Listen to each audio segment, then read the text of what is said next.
Hi, I'm Rob, and in this Gems of War video, I'm going to show you the team order and strategy I use to do the Divinion Fields Epic trials. Going to go 1 times Arnu, 2 times Nisha for this if you have those medals. It just makes it that little bit better. But the team order, I did change it around just a little bit. I put Herdmaster to the top, with Artemis 2nd, Bultaros 3rd, and Orion's Herald 4th. One of the important things to notice about the enemy team is the Astral Spirit and Axebeak attack the first enemy, remove all gems of a chosen colour, and then deals a huge amount of true damage to the first enemy boosted by gems removed, and also starts battles with full mana. So somebody is going to be in for it straight away from Astral Spirit. Axebeak also attacks the first enemy with a 20% chance to deal half damage to all enemies.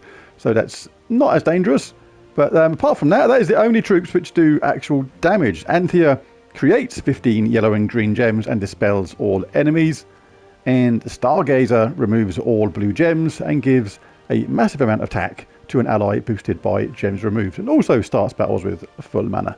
So apart from the first two troops, we don't have to worry about these, but our team is kind of interesting as well because Herdmaster explodes yellow gems and cleanses all allies, and this is based on your magic level, so the higher your magic in the game, the more yellow gems it will explode. But he's not an essential troop, so don't worry about him too much. Basically, if he dies, he dies. We're not actually that concerned about him. Artima explodes a row and does damage to the 2 weakest enemies boosted by ally Tauros, and gains 3 to all skills if in the first position, which she will be once Herdmaster dies, but she won't be for long because the idea is you bring in a summon from Orion's Herald who gives life at the same time, and also gains bonus yellow from yellow gem matches, making yellow our primary colour which we're going to collect, because Bultaros does scatter damage boosted by his life. This is the main damage dealer. It's a 1-to-1 ratio. If ever you cast your Orion's Herald, you give life to all your allies, which boosts up the damage which Bultaros does, and therefore he's in 3rd place. So because these troops over here attack the first enemy all the time, basically they have to get through to the 3rd troop before they start doing damage to the troop which actually matters. And if you bring in your summons quick enough using Orion's Herald, that will never be the case, hopefully. The other thing to notice about our team as well is because this is scatter damage boosted by his life, and this attacks the 2 weakest enemies, we have 0 control over who we target. Obviously skulls are going to always hit whoever's first in the line, but after that we have no control over who we attack with these, so we just basically smash people up as quick as we can while bringing in those summons at the same time. So let's dive into the battle. Tier 5, this is the last one. The other reason you're not too concerned about this troop either is, it's like when you cast this one, Orion is simply a better troop than this one. Yes, that can generate mana, but the thing is, it's based on your magic level as well. If you're a newer player, you're not going to explode many gems. And as well as that, Orion does significant damage at the same time. And when you cast this guy, he can actually set up the opposition sometimes, depending upon the luck of the resulting cascade. So we'll do a couple of skull bashes if we can, see if we can take any more mana at the same time. We'll grab that first, and we'll grab that as well. Now we'll cast this dude and see if we get lucky in the resulting cascade. Nope, didn't get anything after. Astral Spirit just gave him a mighty great wallop round of bonds, which he's not happy with, but hey ho, tough luck matey boy. It is what it is. We've got a cannon fodder here, and we've got our Orion ready to cast when our matey boy up the top meets his inevitable doom. Still taking these while they're there because got to hit her regardless. Right, she's just about to kill him, so there's no gain to casting him now. We've already charged up, so let's cast this one first. 220 was the boost. She didn't cast anyway, bit random. But the reason why you cast this one first is because when you cast Artima and she explodes a row, you're going to pick up some mana which may well feed into your Bultaros. But we'll cast this one because he's still hanging on in there. Until Astral Spirit says, no you're not. Right, all good. Not worried about that. As I said, Orion is his replacement. He's kind of better in a way. Let's bring him in now. Alright, so this guy, what he does is, does damage to an enemy, which doesn't look to be that significant, but he hunters and marks them, and then gains 5 magic. Hunters marked troops take double damage from skull gems, and as well as that, he has a 75% chance to ignore armor with skull damage, which actually makes him extremely dangerous. Very good troop indeed. Do like it up top. Alright, so let's do that. There you go, that was a nice hefty wallop. Would like to get the hunter's mark in first before doing this skull damage, but I can't really afford to do that because he's just about to get conked out. Let's get it going now.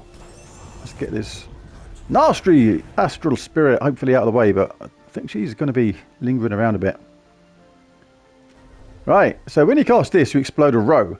You can actually take the time to look around and see if you get any further gem matches from it, because what you got to think is 3 entire rows are going to disappear. So what you got to look at is there any 2 matches followed by a single match. Like there's a brown there, and there's 2 brown here, and there's a gap of 3 here. So if I cast it here, I'll pick up some brown at the same time afterwards. There you go. Alright, so that's lucky we got rid of her. Gonna get another nice skull match with this if we want to. And I've decided I want to. Because of the casting of Orion, we get a little boost from this. We're now on 251 with the boost.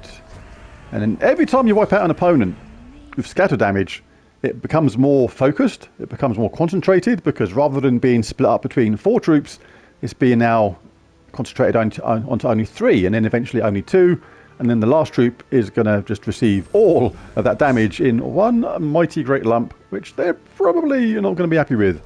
But that's what we're here to do. We're not here to be nice, we're here to get rid of them. No yellow to collect, so we'll grab some brown then. He's gone, so let's get our Orion's Herald dude up again. But I pinched my green that I wanted. That wasn't very nice.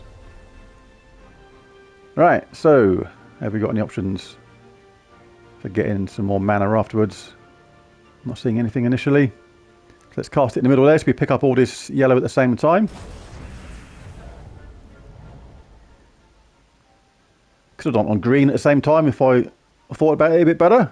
Green would have been better to get this dude up. That's the most important thing to do rather than collect yellow right now. Should have got green really. Minor mistake there. Easy to do. Right, here we go. Let's get matey boy up. Let's give Beak Face a wallop. There's our summon. And we can go about our day again. Grab some of that. Grab the 4 matches anyway, even though there's no benefits. There's none of our troops benefit from any traits that use 4 matches, anything like that. But you never know what cascades may come down afterwards. Yeah, nothing too fantastic at first glance. So let's grab all these nice colours we use at the top. But very straightforward. Just make sure you keep on getting your Orion's Herald ready to cast if you need to.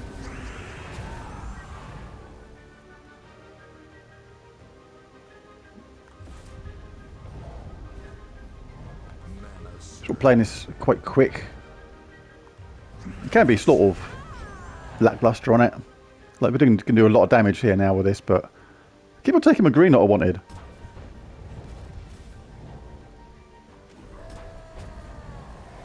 So no damage now from this team. It's just they're relying on luck from, excuse me, basic skull drops.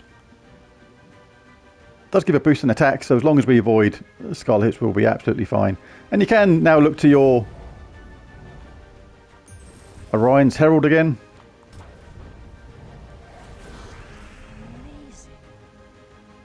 Let's give her another wallop though. Let's bring in our summon. And grab some yellow. Bit of red. Dash more yellow and red combined. 313 is the boost. They're nearly gone. Let's give him a wallop.